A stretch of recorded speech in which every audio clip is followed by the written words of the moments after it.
El Airbus A380, bautizado como Monarca, se deslizaba como una ciudadela voladora por la inmensidad oscura del cielo nocturno.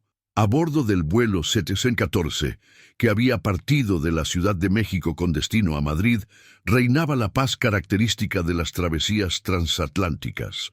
Las luces de la cabina estaban atenuadas, transformando el interior de la mayor aeronave de pasajeros del mundo en un santuario de tranquilidad suspendido a 38.000 pies de altitud. La mayoría de los 523 pasajeros dormía, entregada al zumbido constante y reconfortante de los 4 motores que los impulsaban sobre el vasto e invisible océano. Para ellos, era solo una noche más, un interludio entre 2 continentes, un tiempo suspendido donde el único deber era esperar la llegada del amanecer. Sentada en el asiento 34B, junto a la ventana, estaba Lía, una niña de 12 años cuya apariencia frágil contrastaba con la intensidad de su mirada. Sus ojos, de un castaño profundo, no parpadeaban, fijos en la pantalla de una tableta que reposaba en su regazo.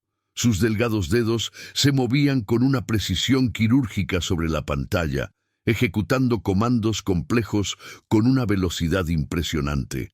Para quien observara de reojo, sería solo una niña más absorta en un videojuego, ajena al mundo.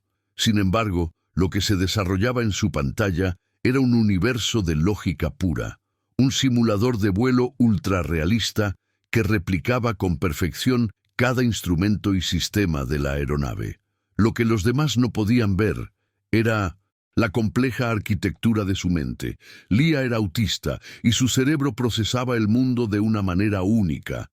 El simulador no era un pasatiempo, sino un refugio, un entorno donde las reglas eran claras y los sistemas respondían de forma predecible. Había dedicado miles de horas a esta pasión, memorizando los manuales de operación de decenas de aeronaves comerciales. El A380, con su monumental ingeniería, era su favorito.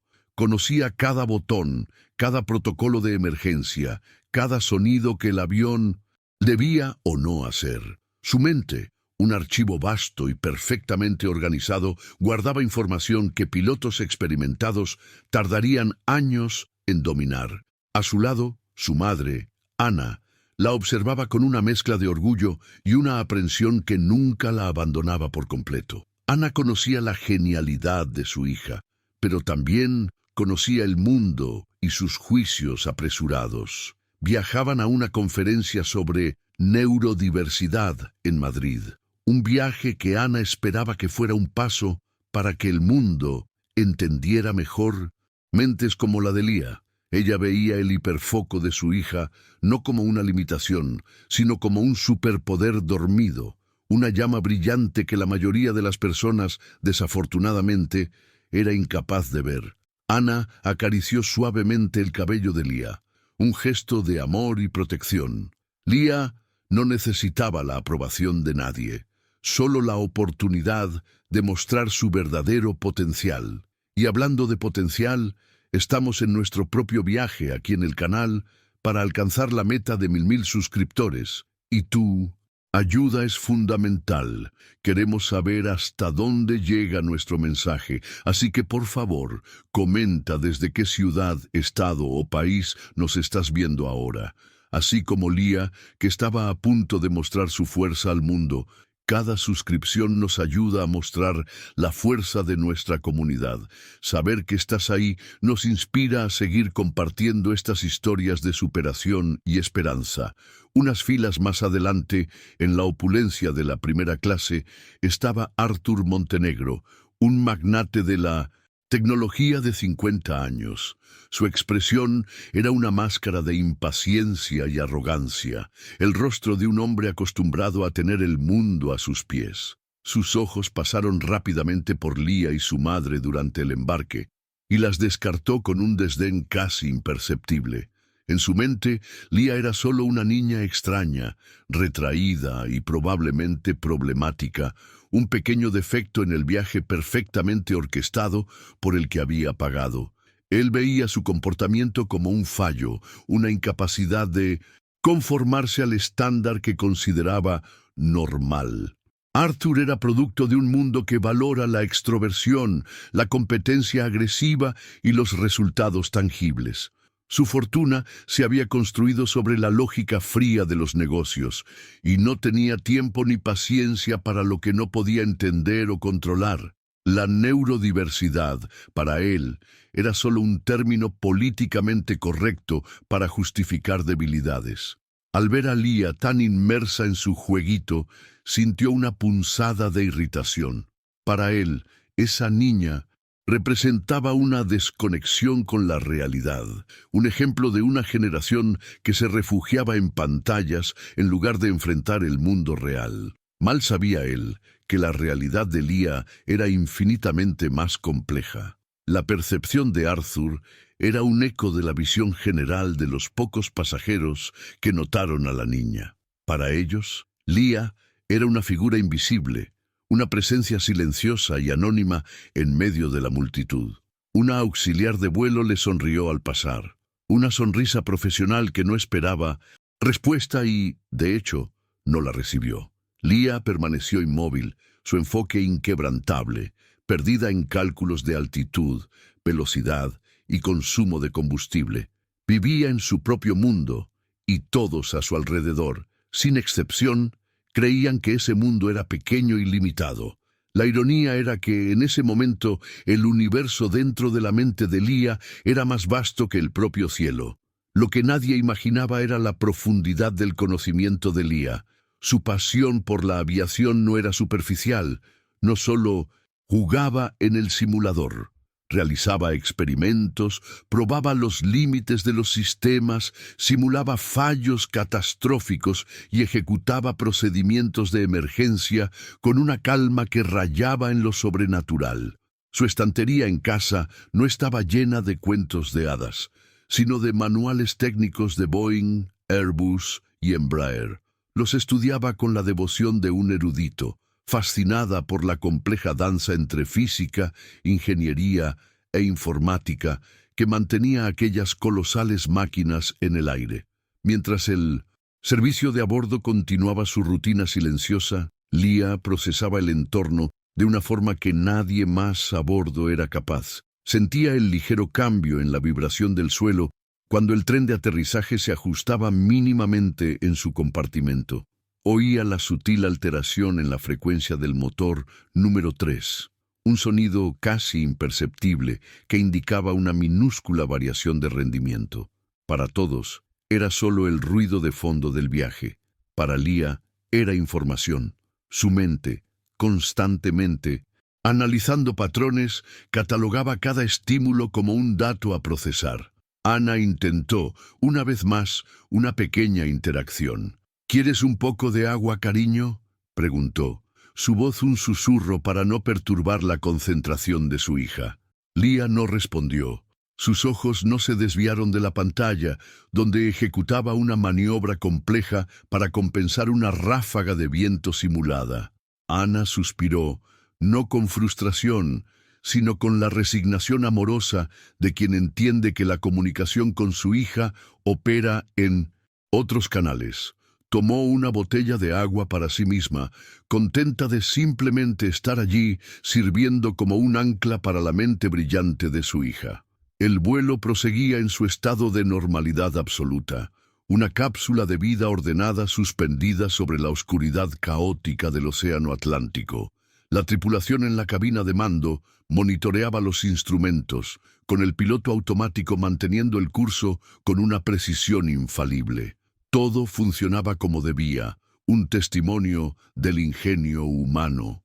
Era esta frágil paz, esta confianza ciega en la perfección de la máquina, lo que haría que lo que estaba por venir fuera aún más aterrador. El monarca volaba hacia una tormenta, no solo meteorológica, sino una crisis que pondría el destino de todos a bordo en las manos de la única persona que nadie jamás consideraría. La tranquilidad a bordo se rompió sin previo aviso.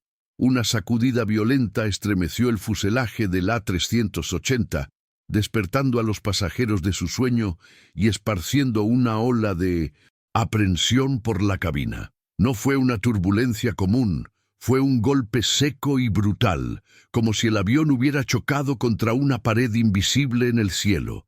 Siguió un silencio tenso, roto solo por algunos gritos asustados y el llanto de un bebé.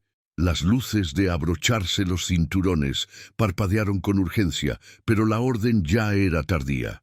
El cielo, antes un aliado sereno, se había convertido en un adversario impredecible y agresivo. La segunda sacudida fue aún peor, una caída abrupta que revolvió el estómago de todos. Los gritos resonaron en la cabina mientras el avión se balanceaba de un lado a otro con una furia espantosa. Objetos sueltos volaban, y el sonido de la estructura metálica gimiendo bajo la presión era aterrador. El monarca, antes un gigante estable, ahora parecía un juguete frágil en manos de una fuerza invisible y furiosa. El pánico comenzaba a instalarse, una chispa de miedo que amenazaba con consumir a todos, transformando la atmósfera de calma en una pesadilla, a 38.000 pies de altura, en medio de la nada. Mientras el caos se instalaba en la cabina de pasajeros, una crisis aún más grave y silenciosa se desarrollaba en la cabina de mando. El capitán Ferreira y el primer oficial Jiménez fueron afectados simultáneamente por una oleada de náuseas y calambres debilitantes. La cena servida exclusivamente a la tripulación de vuelo, contaminada por una rara toxina alimentaria, actuó de forma rápida e implacable. En cuestión de minutos, ambos pilotos, hombres, experimentados y entrenados para cualquier emergencia, estaban completamente incapacitados, encorvados sobre los controles en agonía, sus mentes nubladas por el dolor. El avión, ahora sin un mando humano consciente, continuaba su trayecto bajo el control del piloto automático. Sin embargo, el sistema, por sofisticado que fuera, era solo un ejecutor de órdenes preprogramadas. No tenía la capacidad de reaccionar a imprevistos, y el imprevisto que se avecinaba era colosal. El radar meteorológico mostraba una mancha roja y morada oscura, el núcleo de un sistema de tormentas de proporciones épicas, directamente en la ruta de vuelo. El A380 volaba ciego y a alta velocidad hacia el corazón de la furia de la naturaleza, una trayectoria que lo llevaría a una turbulencia insoportable. Como si la situación no fuera suficientemente desesperada, un nuevo sonido agudo e intermitente comenzó a perforar el ruido de la tormenta. Una alarma estridente sonó en la cabina de mando, acompañada de una luz ámbar parpadeando insistentemente en el panel superior. El mensaje era claro y aterrador. SNG-3 Overheat. El motor número 3, una de las 4 potentes turbinas que mantenían al gigante en el aire, se estaba sobrecalentando peligrosamente. El fallo mecánico, sumado a la incapacidad humana y la furia de la tormenta, creaba la receta para una catástrofe inminente. El pánico finalmente se desbordó desde la cabina de mando hacia la de pasajeros. La jefa de cabina, Clara, una mujer con 20 años de experiencia, apareció con el rostro pálido como la cera. Tomó el interfono y con la voz entrecortada hizo el anuncio que nadie quiere oír. Atención, señores pasajeros, estamos enfrentando una emergencia médica en la cabina de mando. Solicitamos la presencia de cualquier piloto licenciado a bordo que pueda ayudarnos. Las palabras quedaron suspendidas en el aire, cargadas de un peso terrible, confirmando el peor temor de todos. Estaban solos, sin nadie al control. Una onda de choque recorrió la aeronave. La desesperación se hizo visible en los rostros de los pasajeros. Las manos se aferraron, se susurraron oraciones y el llanto bajo se convirtió en un lamento colectivo. Todos los ojos se volvieron unos hacia otros en una búsqueda frenética de un salvador, un héroe anónimo que pudiera levantarse y tomar el mando. Pero el silencio fue la única respuesta. Nadie se presentó.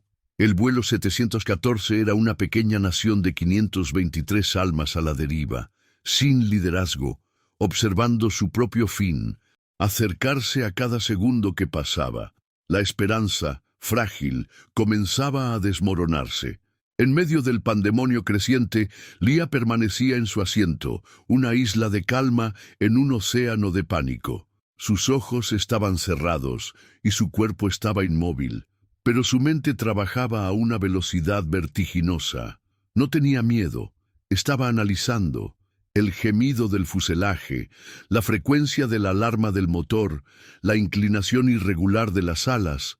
Todo era procesado como un flujo de datos. Para los demás, era el sonido del caos. Para Lía, era el lenguaje de la máquina, una máquina que entendía íntimamente. Estaba diagnosticando la crisis con una precisión que superaba la de cualquiera a bordo. Ana, a su lado, temblaba de miedo, pero la quietud de su hija era tan anómala que llamó su atención. Vio cuando Lía abrió los ojos y en ellos no había terror, solo una concentración intensa. Entonces Lía habló, su voz sonando extrañamente clara y objetiva en medio de los gritos.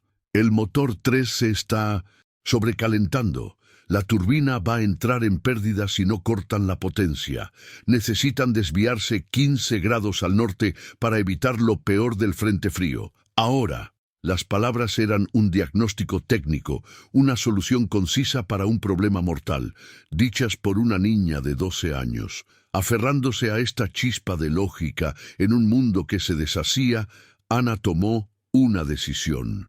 Se desabrochó el cinturón y, luchando contra la turbulencia que la zarandeaba, avanzó por el pasillo. Llegó hasta la jefa de Mindonese, cabina clara, y sujetando su brazo repitió las palabras de su hija con la voz ahogada por la urgencia.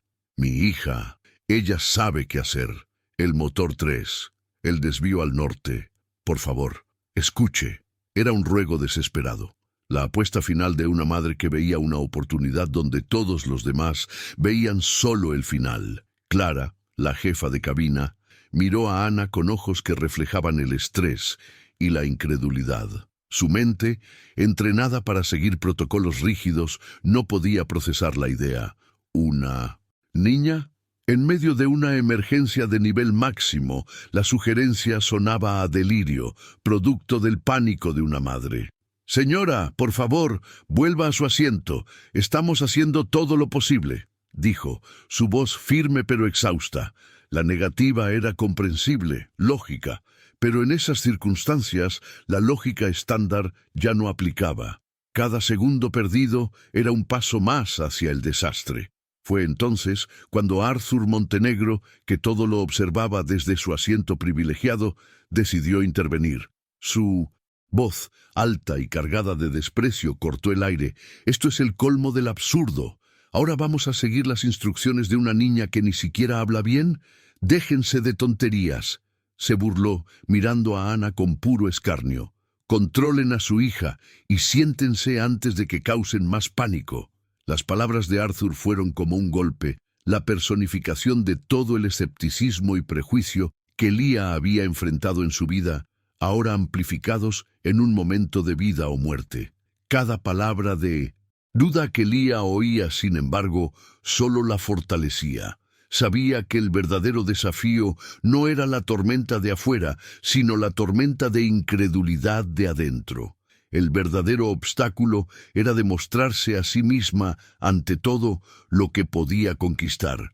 Si crees que la fuerza interior puede, de hecho, mover el mundo y romper barreras, suscríbete a nuestro canal.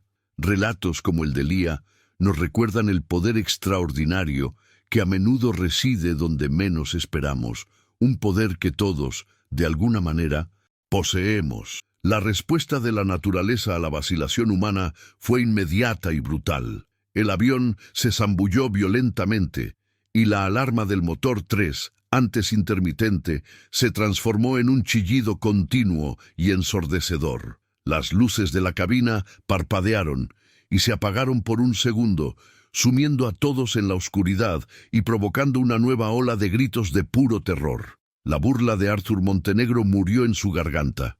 La realidad de la situación se había vuelto innegable. El avión se estaba muriendo y la única persona que había ofrecido una solución había sido ignorada y ridiculizada. Clara, la jefa de cabina, sintió que el suelo desaparecía bajo sus pies. Los protocolos se habían agotado. Los pilotos estaban fuera de combate. El desastre era una certeza. Con la desesperación estampada en su rostro, su mirada cruzó el pasillo y se encontró con la de Ana. En ese instante, las reglas, los manuales y los años de entrenamiento se volvieron inútiles. Solo quedaba una opción, la más improbable e irracional de todas. Miró a la pequeña y silenciosa niña sentada en el asiento 34B y vio, por primera vez, no a una niña, sino una posibilidad, la única que quedaba. En ese momento, el coraje de Ana se transformó en acción. No esperó más por un permiso. Tomó a Lía de la mano, poniéndola de pie en el pasillo inestable. «Basta, mi amor», dijo, su voz firme, cortando el ruido. «No vamos a pedir más. Vamos a enseñarles. Muéstrales lo que sabes hacer». Ya no era un ruego, sino una orden nacida del más profundo instinto de una madre para proteger a su cría. Una orden para que el genio de su hija finalmente se liberara. Juntas, madre e hija avanzaron hacia la parte delantera del avión, un acto de rebelión contra la desesperación. Llegaron a la puerta de la cabina de mando, donde Clara estaba, paralizada entre el reglamento y la aniquilación. Ana no dudó. Empujó a Lía suavemente hacia adelante. «Habla con ellos», le instruyó, señalando el interfono de la cabina. «Usa la radio. Diles quién eres». Era el momento de la verdad, el punto de inflexión donde el mundo tendría que finalmente detenerse para escuchar la voz de Lía. Lía, con una serenidad que contrastaba violentamente con el caos circundante, tomó el auricular del intercomunicador. Sus dedos pequeños pero firmes presionaron el botón que conectaba la llamada a la cabina de mando, un canal que sabía que podía ser retransmitido al control de tráfico aéreo. Su voz, cuando habló, no era la de una niña, asustada. Era clara, estable, desprovista de cualquier emoción excepto una autoridad técnica absoluta que dejó a Clara y a los auxiliares cercanos en estado de shock. El sonido del genio finalmente se manifestaba. «Mayday, Mayday, Mayday, vuelo 714, habla un pasajero», comenzó Lía, su pronunciación en inglés perfecta y su terminología impecable. «Ambos pilotos están incapacitados. La cabina de mando es inaccesible. El motor 3 está en estado de sobrecalentamiento, con riesgo inminente de fallo catastrófico e incendio. La aeronave está en piloto automático en ruta de colisión directa con el núcleo de un frente de tormenta severa, solicitando autorización y guía para desvío inmediato al Azimut 015. La precisión de la comunicación era asombrosa. A cientos de kilómetros de distancia, en el centro de control aéreo de las Azores, Carlos, el controlador de turno, casi derrama su café. La voz era inconfundiblemente la de una niña, pero la información era de un profesional veterano. No había lugar para la vacilación o el escepticismo en su mente. El protocolo para una situación de piloto incapacitado era claro, pero la realidad no tenía precedentes. «Recibido 714. Confirme su situación». «¿Quién habla? ¿Quién está al mando de la aeronave?», preguntó, su propia voz tensa pero enfocada. La respuesta de Lía fue instantánea y dejó a Carlos sin palabras. «El mando es teórico», respondió con calma, «basado en 4.700 horas de simulación de vuelo en el DIR-2, modelo Airbus A380-800. La aeronave necesita ser controlada manualmente para evitar la pérdida de la turbina y la tormenta. Repito, necesito acceso inmediato a la cabina de mando para ejecutar los procedimientos de emergencia. Solicito su autorización para que la tripulación abra la puerta». No era una petición, Era una declaración de capacidad. Esa fue la decisión más rápida e importante de la carrera de Carlos. No tenía tiempo para consultar a supervisores. Vidas estaban en juego. Confió en lo que oía, la voz de la competencia, sin importar de dónde viniera. Activó el canal de comunicación directo con la cabina de pasajeros. Jefa de cabina del vuelo CTC-14. Aquí el control de tráfico aéreo. Tiene mi autorización oficial para abrir la puerta de la cabina de mando. Siga todas las instrucciones de esa pasajera. Repito, siga sus instrucciones. Ella es su única oportunidad de supervivencia. Con manos temblorosas, Clara introdujo el código de emergencia y giró la manija. La puerta se abrió, revelando una escena de pesadilla. Los dos pilotos, inconscientes, una cacofonía de alarmas y un panel parpadeando con luces rojas y amarillas. Ignorando el caos, Lía entró. Su pequeña figura parecía minúscula ante el monumental panel de control. Un complejo universo de botones, pantallas y palancas. No demostró vacilación. Era como si hubiera nacido para ese momento, para ese lugar. Lía se sentó en la silla del capitán, sus pies apenas alcanzando el suelo. Por un instante, solo observó, sus ojos, absorbiendo y procesando el torrente de información caótica. Luego, con una velocidad y precisión que parecían imposibles, sus manos comenzaron a moverse. Danzaron sobre el panel de control, apagando alarmas secundarias, ajustando sistemas. Localizó el control de combustible del motor 3 y, siguiendo el protocolo que conocía de memoria, inició la secuencia de apagado. La alarma más aguda y aterradora se silenció. Luego, con una firmeza sorprendente, tomó la palanca de control lateral, desconectó el piloto automático e inclinó suavemente al gigante A380.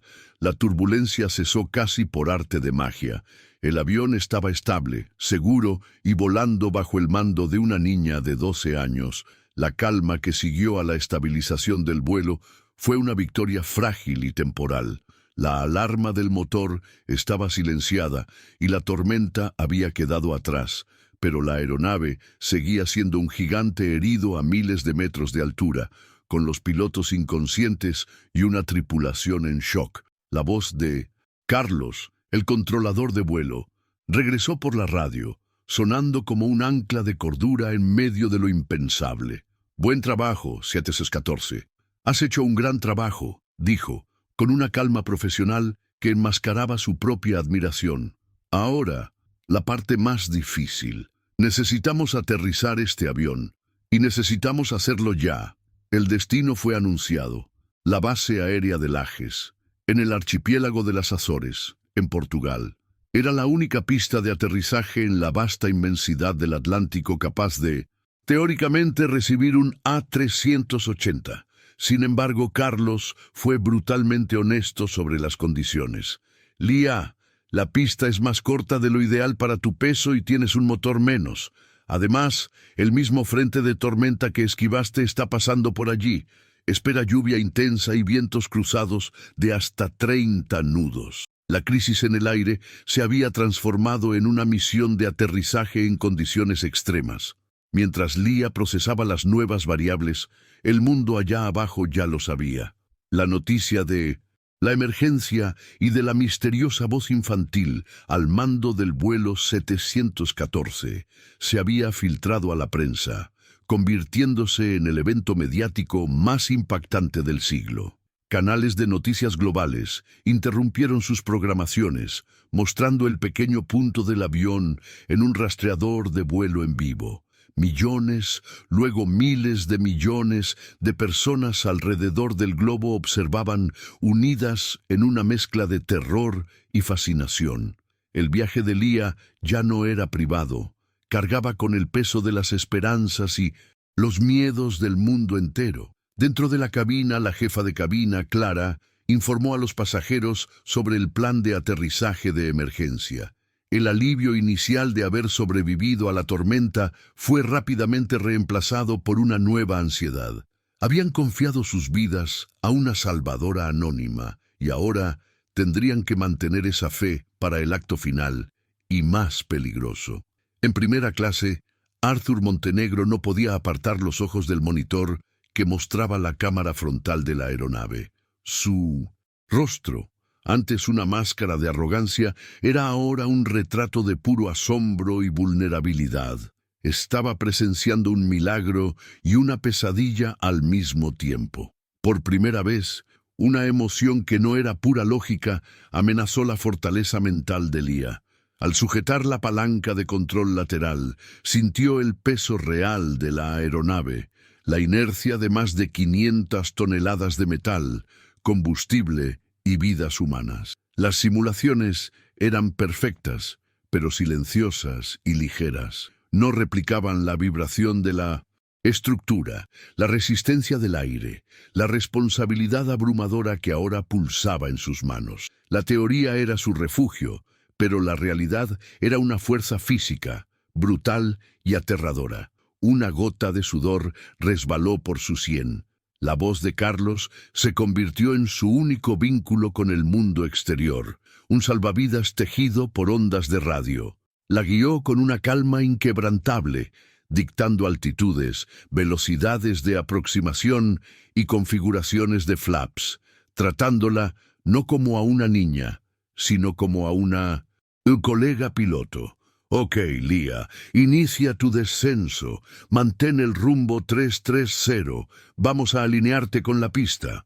Carlos sabía que podía llevarla hasta la puerta, pero que el cruce final, los últimos 200 pies hasta el suelo, dependería únicamente del instinto y el coraje de ella. Leah inició el procedimiento de aproximación. Su cerebro entró en un estado de hiperenfoque tan intenso que el mundo exterior se disolvió. El sonido de la lluvia torrencial que azotaba el parabrisas, las luces de alerta que aún parpadeaban en el panel, el miedo palpable que emanaba de la cabina de pasajeros detrás de ella, todo desapareció. Solo quedaban ella, la máquina y los números. Altitud, velocidad, ángulo de descenso, viento. Era una ecuación compleja y estaba decidida a resolverla. Su mente se convirtió en el procesador central del avión y su cuerpo, la interfaz. Cuando el A380 rompió la densa capa de nubes, las luces de la pista de Lajes aparecieron en la oscuridad, una hilera de esperanza en medio del caos de la tormenta, pero parecían terriblemente cercanas y peligrosamente cortas. En el mismo instante, un fuerte viento cruzado golpeó la aeronave, empujando la nariz del gigante hacia la derecha. Las manos de Leah se movieron instintivamente, aplicando una sutil presión en la palanca lateral y los pedales del timón, una danza precisa para mantener la aeronave alineada con la línea central de la pista. Tu altitud es alta, 714, aumenta tu tasa de descenso o no llegarás a tiempo. La voz de Carlos sonó en sus auriculares, la tensión rompiendo su calma por primera vez. El manual y las simulaciones indicaban una aproximación más estable, pero no había tiempo para lo ideal. Leah tenía que tomar una decisión que iba en contra del procedimiento estándar. Tendría que hacer descender el avión de forma más agresiva, una maniobra arriesgada que podría desestabilizar la aeronave en los segundos más críticos. Ella dio el paso final, no para agradar a los demás, no para ser la heroína que el mundo quería, sino para demostrarse a sí misma que su lógica y su coraje podían reescribir las reglas de lo imposible. En ese instante, al empujar la palanca de control hacia adelante, tomó el control no solo de una aeronave en picada, sino de su propio destino, mostrándose a sí misma que su lucha interna y silenciosa no había sido en vano. La nariz de la A380 se inclinó hacia abajo. El sistema de alerta de proximidad al terreno, la voz computarizada de la seguridad, comenzó a gritar en 1900. Protesta, sync rate, pull up. Era la lógica de la máquina diciéndole que estaba equivocada. Pero Leah ignoró la alarma. Confiaba en su propia mente, en su comprensión de la física del vuelo, más que en los parámetros preprogramados. Sus ojos estaban fijos en el umbral de la pista, el único punto de referencia en un mundo de caos y velocidad. A meros segundos del impacto, con la pista empapada corriendo hacia ella, tiró de la palanca hacia atrás con una fuerza sorprendente. Y lentus, movimiento, conocido como flare, elevó la nariz del avión para suavizar el aterrizaje. La respuesta del gigante fue lenta, pesada, casi reacia. Leah sintió cada músculo de sus brazos y hombros contraerse, luchando contra la inercia de esa masa colosal. El margen de error era cero. Tenía que ser absolutamente perfecta. El contacto. Las ruedas del tren de aterrizaje principal golpearon el asfalto con un estruendo ensordecedor, un impacto brutal que reverberó por todo el fuselaje. No fue un aterrizaje elegante, fue un acto de supervivencia. El avión rebotó una vez, un momento espeluznante en el que amenazó con perder el control, pero Leah, con reflejos sobrehumanos, forzó la rueda de nariz hacia abajo, plantando la aeronave firmemente en el suelo mojado. Ahora, la lucha era contra la física y la corta pista. Leah activó los reversores de empuje de los motores funcionales y los spoilers de las alas. La aeronave se estremeció violentamente, un monstruo de metal rugiendo en protesta, mientras la desaceleración brutal la presionaba. El avión derrapaba peligrosamente sobre el agua, y la imagen del final de la pista, acercándose a una velocidad alarmante, era la última visión que aterrorizaba a los pasajeros. Cada metro parecía un kilómetro. Finalmente, con un último gemido de metal y goma, el A380 se detuvo. Su imponente nariz estaba a solo unos metros del césped que marcaba el final de la pista, el límite entre la seguridad y el desastre. Durante un largo e interminable segundo, el silencio fue absoluto, roto solo por el sonido de la lluvia y el zumbido de los sistemas. Un silencio profundo, pesado, y entonces estalló. Una explosión de emoción, un tsunami de aplausos, gritos y sollozos de alivio que inundó la cabina. Estaban en el suelo, estaban vivos. Cuando los motores finalmente se silenciaron, el único sonido que quedó fue el de la lluvia golpeando contra el fuselaje del A380. Afuera, luces de emergencia parpadeaban, rodeando al gigante de metal que reposaba casi milagrosamente entero en la pista mojada de las Azores. La escalera de desembarque se conectó a la puerta y los pasajeros comenzaron a salir, uno a uno, con rostros que eran una mezcla de agotamiento, shock y una gratitud profunda y abrumadora. Pisaban tierra firme como si nacieran de nuevo, mirando hacia atrás al avión, tratando de comprender la magnitud de lo que acababan de vivir. Clara, la jefa de cabina, con lágrimas corriendo libremente por su rostro, fue quien abrió la puerta de la cabina de mando. La imagen de Leah, pequeña y quieta en la silla del capitán, era la visión más poderosa que había tenido. Con la ayuda de Anna, Leah bajó del asiento. Al aparecer en la puerta, la tripulación y los primeros pasajeros que aún estaban a bordo estallaron en aplausos espontáneos. Pero el sonido fuerte, las luces y la ola de emociones eran demasiado para su sistema nervioso. Visiblemente sobrecargada, Leah simplemente se giró y hundió el rostro en el hombro de su madre, buscando refugio. Fue en ese momento que Arthur Montenegro se abrió paso entre la gente. Se detuvo ante Anna y Leah, y el hombre que había subido a ese avión horas antes ya no existía. La arrogancia se había desvanecido, dando paso a una humildad cruda y una admiración que rayaba en la reverencia. Sus ojos, antes cínicos, estaban llorosos. Intentó hablar, pero las palabras no salieron. En su lugar, en un acto que sorprendió a todos, el poderoso magnate se arrodilló lentamente en el suelo del avión, inclinando la cabeza ante la pequeña niña en un gesto silencioso de profundo respeto, gratitud y, sobre todo, una petición de perdón. Ese gesto en la pista mojada de las Azores marcó el inicio de la transformación de Arthur. El millonario escéptico, que siempre midió el valor del mundo en cifras y poder, encontró un propósito que el dinero no podía comprar. Comprendió, de forma visceral, que el mayor potencial de la humanidad no estaba en los mercados de valores, sino en las mentes extraordinarias que su arrogancia le había impedido ver. En ese momento se juró a sí mismo que dedicaría el resto de su vida y su vasta fortuna a garantizar que otras Lías nunca más fueran subestimadas.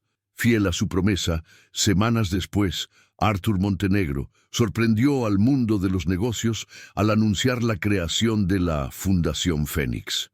No era una institución benéfica común, sino una iniciativa global con un objetivo audaz: identificar, nutrir y financiar la educación de jóvenes neurodivergentes, con talentos excepcionales en ciencia, tecnología, artes y matemáticas.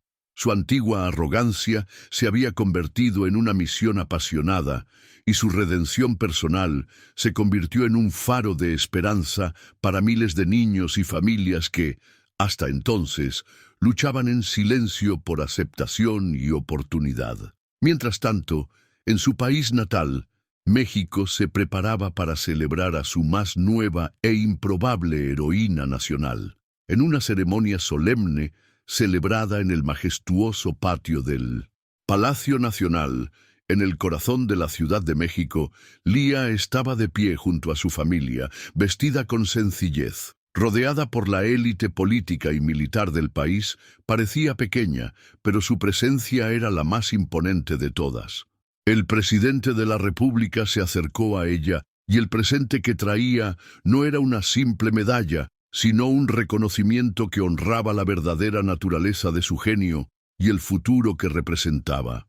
Con la nación observando, el presidente anunció que el gobierno mexicano, en colaboración con la recién creada Fundación Fénix, financiaría integralmente la construcción del Centro Lía Avante de Tecnología Asistiva e Innovación Neurodiversa. El centro sería un instituto de investigación de vanguardia, afiliado al prestigioso Instituto Politécnico Nacional, IPN, con el objetivo de desarrollar herramientas que empoderaran a personas con autismo y otras condiciones. Además, Lía recibió una beca vitalicia en el instituto, asegurando que su mente brillante tuviera todos los recursos para florecer. La escena final de aquel día no fue de Lía sonriendo a las cámaras o saludando a la multitud. Su enfoque estaba en otro lugar. Sobre una mesa de terciopelo reposaba la maqueta arquitectónica detallada del centro que llevaría su nombre. Sus ojos recorrieron cada detalle: los laboratorios, los talleres, las salas silenciosas diseñadas para mentes sensibles como la suya.